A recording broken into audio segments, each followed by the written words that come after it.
என்ன இது இப்படியே காலேஜ் போகாம எப்படிதான் இருக்க முடியும்? இன்னைக்கு ஒரு நாள் இப்படியே ஓடிடுச்சு. மலர் என்ன காசு காட்டுட்டு எனக்கு ஃபோன் அடிக்கன்னு தானே சொன்னா, இன்னும் அடிக்கல.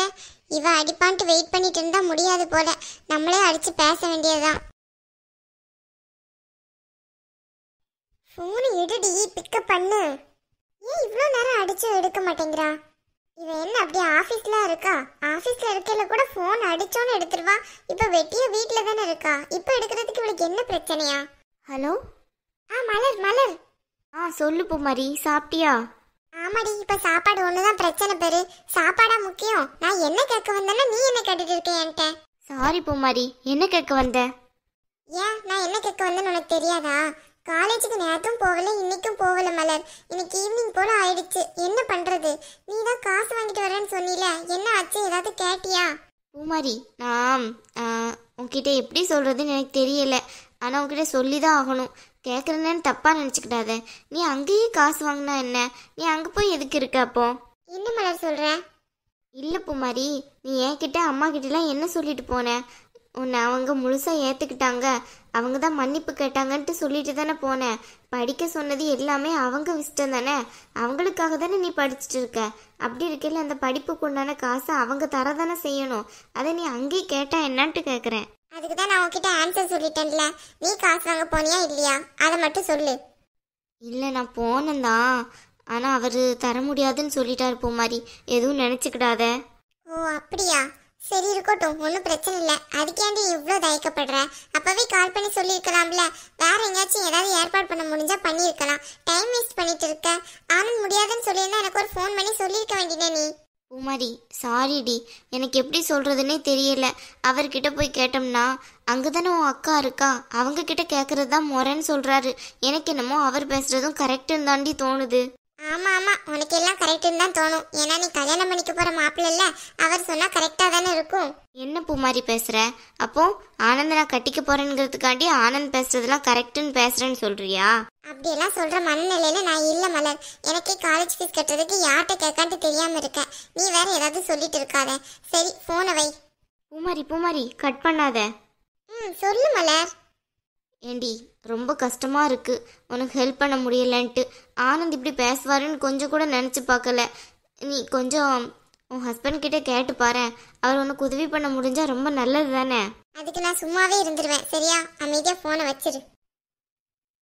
ஆனந்த் எப்படியாவது எனக்கு ஹெல்ப் பண்ணுவாருன்னு தான் நினைச்சேன். ஆனா அவர் இப்படி பேசுவார் நான் கொஞ்சம் கூட நினைச்சே பார்க்கல மலர். சாரி பூமாரி, நானும் சத்தியமாக நினச்சி பார்க்கலடி. ஆனந்த் கண்டிப்பாக தருவாருன்னு தான் நினச்சேன். முதல்ல பேசையில கூட தர்றேங்கிற மாதிரி தான் சொன்னார். அப்புறமா நான் பூமாரிக்கேன்னு சொன்னதுக்கப்புறம் தான் அவர் கண்டிப்பாக முடியாதுன்ட்டாரு. அப்படியா? அப்போ எனக்குன்னு சொல்ல பிறதான் முடியாது. சரி அப்புறம் பேசுறேன், வை. என்னாச்சு பூமாரி, பேசு. வையின்னு சொல்றேன்ல, அப்புறமா பேசுறேன். ஹலோ, போய் ஒரு காஃபி போட்டு எடுத்துட்டு வா. அதான் ஃபோன் பேசிட்டு இருக்கேன்னு தெரியுதுல்ல. என்ன பூமாரி, ஏதாவது சண்டையா? ஏய் பூமாரி. அதெல்லாம் ஒன்றும் இல்லை மலர், நீ ஃபோனை வை. ஐயோ, கட் பண்ணிட்டாளே. என்ன ஃபோன் பேசிட்டு இருக்க? காஃபி கொண்டு வான்ட்டு சொன்னோம்னா இந்த வீட்டில் நீ யாருங்கிறத மறந்துட்டியோ என்ன? எஜமானின்ட்டு நினைப்போ? நான் இதுக்கு அப்படி நினைக்க போறேன்? நீங்க தான் எல்லாம் மறந்து என்கிட்ட பேசிட்டு இருக்கீங்க. நான் எதுக்கு இந்த வீட்டுக்கு வந்தேன்ட்டு. உதவி பண்ண வந்தவகிட்ட ஒழுங்கா நடந்துக்கோங்க. அது சரி மேடம், அப்படியே பெரிய உதவி பண்ணிட்டீங்க. என் வாழ்க்கையே அழிச்சிட்டு இப்போ வந்து உதவி அப்படி இப்படின்ட்டு இருக்கியா? நீ மட்டும் படிக்கலன்னு தெரிஞ்சிருந்தா அப்பவே தூர தூக்கி போட்டிருப்பேன்.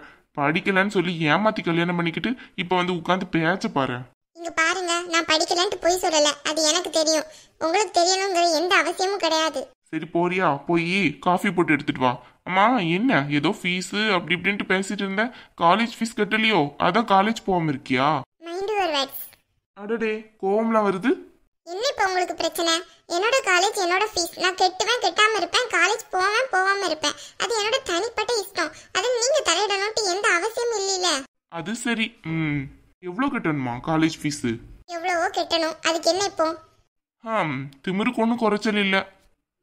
ஓ அப்படியா? சரி சரி, சும்மா சொல்லு, எவ்வளோ கட்டணும்? அதான் எவ்வளவோ கட்டணும்னு சொல்லிட்டேன்ல, அந்த பேச்சை விட்டுருங்க. அதையே நீங்க கேக்குறீங்க. ஏன் ஒரு வாட்டி அதை கெட்டுறதுக்கு உங்க தங்கச்சி காசு தந்து நீங்க வந்து திட்டினதெல்லாம் காணாதா? இன்னொரு திட்டு வாங்குறதுக்கு நான் ரெடியா இல்லை. அப்படியெல்லாம் நான் ஒன்றும் திட்ட மாட்டேன். எவ்வளோ கட்டணும்னு சொல்லு. நீ தான் என் தங்கச்சிக்கு இவ்வளோ பண்ணுறீல. அவள் கல்யாணத்துக்கு சம்மதிச்சதே உன்னால தான். அதுவும் இல்லாமல் அவள் கல்யாணம் வேற நெருங்கிட்டு இருக்கு. இன்னும் கொஞ்ச நாளில் நம்ம 2 பேரும் பார்த்து போமா என்னான்னு கூட தெரியல. அதுக்குள்ளே உனக்கு ஒரு உதவி. அப்படின்ட்டு பண்ணலான்ட்டு நினைக்கிறேன். சொல்லு எவ்வளோன்ட்டு. என்ன என் மூஞ்சி பார்த்து பாவம் பாக்குறீங்களா? இந்த பாவம் எல்லாம் எனக்கு வேணாம் சரியா? எனக்கு ஃபீஸ் எப்படி கட்டணும், யார்கிட்ட வாங்கணும் எல்லாமே தெரியும். அதெல்லாம் நான் பாத்துக்கிறேன். நீங்க எனக்கு ஹெல்ப் எல்லாம் ஒன்றும் பண்ண வேணாம். நீங்க உங்க வேலையை மட்டும் பார்த்தா போதும். அதுவும் இல்லாம இப்படிலாம் நான் ஃபோன் பேசிட்டு இருக்கல ஒட்டு கேட்காதீங்க. இது ஃபர்ஸ்ட் நாகரிகம் இல்லை. நீங்க படிச்சவங்க தானே. என்னடி விட்டா ரொம்ப ஓவரா பேசுற? காலேஜ் ஃபீஸ் கட்டுறதுக்கு ஐயோப்பாவும் ஹெல்ப் பண்ணுவோன்னு பார்த்தோம்னா விட்டா ரொம்ப ஓவரா துள்ளுற. உங்ககிட்ட வந்து நான் உதவியே கேட்கலையா? அப்புறம் எதுக்கு எனக்கு ஹெல்ப்? நீ கேட்கல, நானும் நீ என் தங்கச்சிக்காண்டி உதவி பண்ணியிருக்க, இந்த வீட்டுக்கு வந்திருக்க. அதனால நீ கேட்குற காசை தர்றதுக்கு எனக்கு எல்லா உரிமை இருக்கு. எவ்வளோன்னு சொல்லு, இந்த வாட்டி ஃபீஸ் நானே தர்றேன். என்னோட காசுல நீ படிச்சேன்னு நினச்சிக்கிறேன். அடடே வேண்டவே வேண்டாம்ப்பா. உங்க காசை நீங்களே வச்சுக்கோங்க. எனக்கு அந்த காசே தேவையில்லை. வீட்டில் 10 பைசா இல்லை, உன் வீட்டில் உன்னை படிக்க வைக்கிறதுக்கு எந்த வசதியும் இல்லை. அப்படி இருந்தும் உனக்கு இவ்வளோ திமிரு இருக்கா? ஆமாங்க, என் வீட்டுல வசதி இல்லதான். எனக்கு அந்த அளவுக்கு திமிரு கூட இல்லதான். ஆனா உங்ககிட்ட அடிமைப்பட்டு கிடக்கணுங்கிற அவசியமும் எனக்கு இல்லை. ஏன் கடந்தா என்ன? அதில் ஒன்றும் தப்பு இல்லையா? உன் வீட்டில் தான் எதுவும் இல்லை, இந்த வீட்டில் தான் உனக்கு எல்லாம் கிடைக்குதே. அப்புறம் ஒரு வேலைக்காரியா ஒரு மூலையிலே கிடக்க வேண்டியன. நான் ஒண்ணு வேலைக்காரியா கிடக்கிறதுக்காக படிக்கல. ஓ படிப்பு. சரி சரி. ஓ அப்போ படிச்சுட்டேங்கிற திமிரில் பேசுற. படிப்பு வந்தா ஒழுக்கமும் அடக்கமும் சேர்ந்து வரணும். அது உங்ககிட்ட இல்லைங்கிற இதுலதான் பேசுறேன். அப்படியா? அதெல்லாம் எனக்கு வரலையே. நீ புதுசு புதுசா இதெல்லாமா சொல்ற? இதெல்லாம் வருமா என்ன? நல்லவங்களா இருந்தா வரும், மத்தவங்களுக்கு எப்படி வரும்? என்ன? ஒண்ணு இல்ல.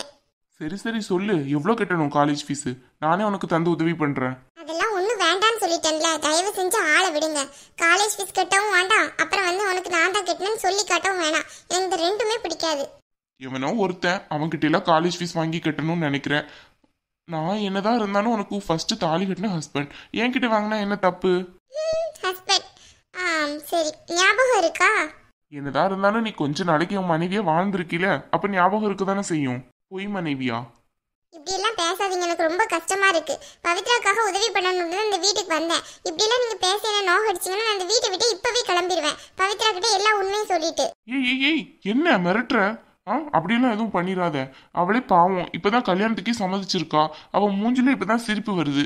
அவ இந்த வீட்டை விட்டு போகட்டும், அப்புறமா மெதுவா கிளம்பு. உன்னை யாரும் கையை பிடிச்சி தடுக்க போறது கிடையாது. அதான் நல்லாவே தெரியுமே.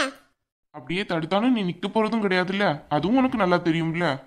இல்ல அது எனக்கு தெரியுமோ தெரியாதோ, அதை உங்ககிட்ட சொல்லணும்னு அவசியம் இல்ல. ஆனா நீங்க என்ன தடுக்க போறது இல்ல, அது மட்டும் எனக்கு நல்லா தெரியும். சரி, எவ்வளவு ஃபீஸ் கட்டணும்? ஏன் சுத்தி வளைச்சிட்டு இருக்க? 1 லட்சம்? அதெல்லாம் ஒண்ணும் வேண்டாம். உங்களோட அன்புக்கும் அக்கறைக்கும் ரொம்ப தேங்க்ஸ். உங்களோட காசை நீங்களே வச்சுக்கோங்க. சும்மா சொல்லு பூமாரி, எவ்வளவு கட்டணும்?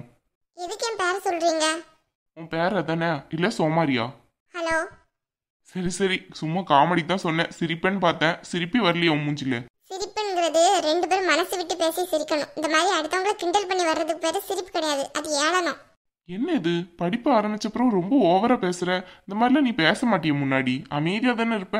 இருந்த காலம்லாம் போதாதா? இன்னும் இருந்தோம்னா அவ்வளவுதான் போலயே. சரி ஓகே, எவ்வளவு கட்டணும் சொல்லு, நானே கட்டிடுறேன். அதெல்லாம் வேண்டாம்ல, விடுங்க.